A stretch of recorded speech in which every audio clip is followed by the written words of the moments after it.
تھک جانا برا نہیں ہے، مایوس ہو جانا برا ہے۔ اور مایوس انسان تب ہوتا ہے جب ہمیں اللہ پر یقین نہیں ہوتا، اس کی رحمتوں پر، اس کی طاقتوں پر ہمیں یقین نہیں ہوتا۔ اور ہم مایوس تب ہوتے ہیں جب یہ بھول جاتے ہیں کہ جس نے یہ حالات پیدا کیے ہیں سولوشن اسی کے پاس ہے۔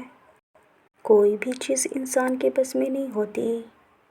کبھی کبھی سوچتی ہوں جب تکلیف آتی ہے ہم اتنے مایوس کیوں ہو جاتے ہیں، جبکہ اللہ کے حکم کے بغیر ایک پتا بھی نہیں ہلتا، جس کے ایک حکم پر پوری کائنات بنا دی گئی اور ایک ہی حکم پر ختم کر دی جائے گی۔ کبھی کبھی انسان اتنا تھک جاتا ہے کہ یہ بھول جاتا ہے، چاہے اس کی مشکل کتنی بھی بڑی کیوں نہ ہو، اور اس وقت وہ اللہ کے دروازے پر بیٹھ جائے، اس سے دعائیں کرے، اس سے ضد کرے، اسے اپنی دل کی بات بتائے، تو پھر اللہ اپنے بندوں سے 70 ماؤں سے زیادہ محبت کرتا ہے۔ تو پھر وہ تمہیں کیسے مایوس لوٹا دے گا؟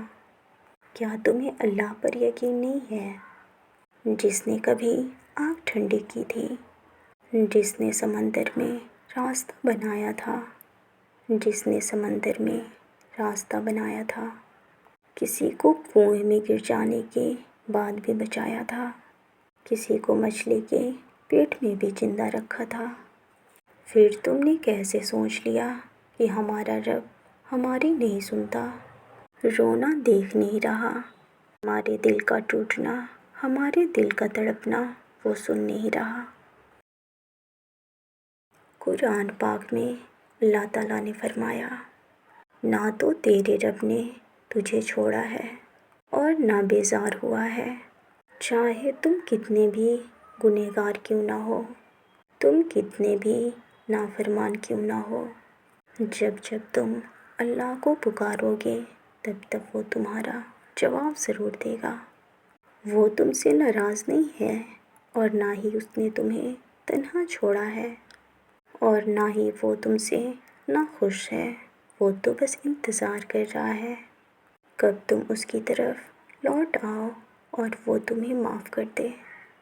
تم واپس لوٹ کر آنے میں دیر کرتے ہو، لیکن اللہ کبھی دیر نہیں کرتا۔ ہمارا رب تو بس ہمیں تھام لیتا ہے اور رحم کرتا ہے۔